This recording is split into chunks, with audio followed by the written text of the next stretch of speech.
ब्रेकनंतर बुलेटिनमध्ये पुन्हा एकदा स्वागत. आपण बघता नमस्कार महाराष्ट्र.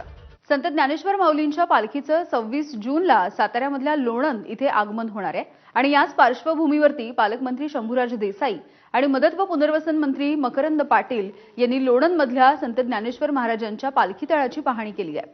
यावेळेला वारकऱ्यांना आणि भाविकांना कोणतीही असुविधा होऊ नये यासाठी जिल्हा प्रशासनाला या दोन्ही मंत्र्यांनी सूचना केल्या.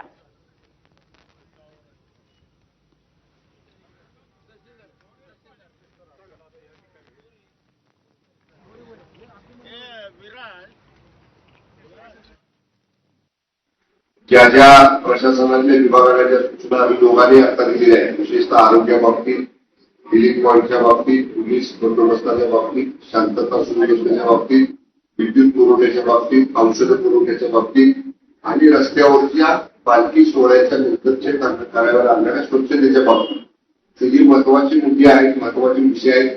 ज्या ज्या सूचना दिल्या आहेत त्याप्रमाणे तहसीलदार कोणाला करायला लावा आजच्या मिटिंगच्या.